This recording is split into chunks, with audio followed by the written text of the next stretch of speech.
So Colorado's most famous election denier, Tina Peters, is going to blow $250,000 on a recount that Peters is just going to say is rigged because it's being done by machines.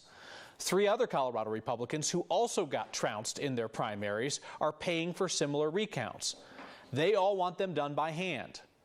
Politics guy Marshall Zelinger explains why Republican and Democratic election officials alike say that's dumb.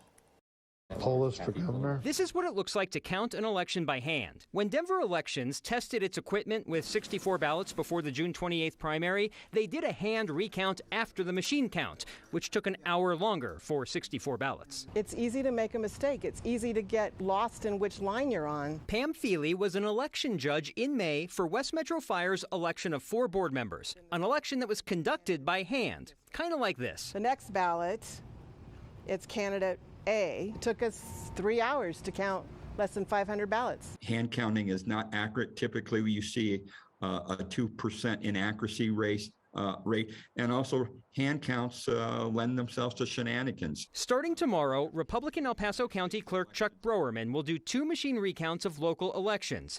2 losing candidates paid the county $20,000 for recounts. Peter Lupia finished second in the Republican primary for El Paso County Clerk with just 36% of the vote. He lost by 27,000 votes and paid for a recount.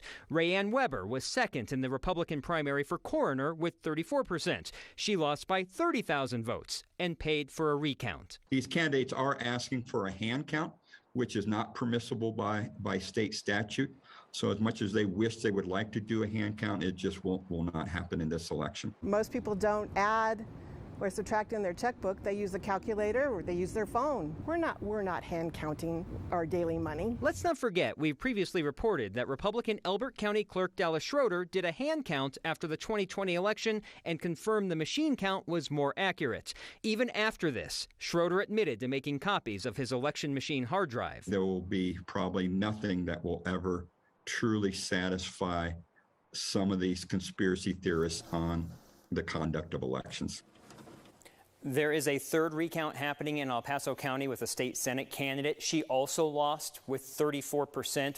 She sent a deposit to the Secretary of State's office for that recount. All of these recounts need to be done by Thursday. Yeah. And if there is even 1 vote difference, it is likely because someone scribbled on one dot and then made an adjustment, and it gets scrutinized a bit closer on a recount than it did on election night, where you still had 2 people looking at it to decide what the voter intent was. That's likely where any change would happen.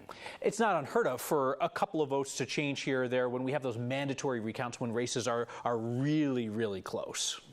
I heard from Chuck Browerman. He said that there was a group of county clerks that talked at a conference and could not remember in the last 26 years of any election that flipped because of a mandatory recount. Even the close ones have never flipped. The closest that require the recount, they couldn't remember when the race went, oh, we thought this candidate won, but it was really this one. And that's when you have to recount. And so Tina Peters just needs 88,000 votes. 88,570 to be safe, I think. So you're saying there's a chance, Marshall.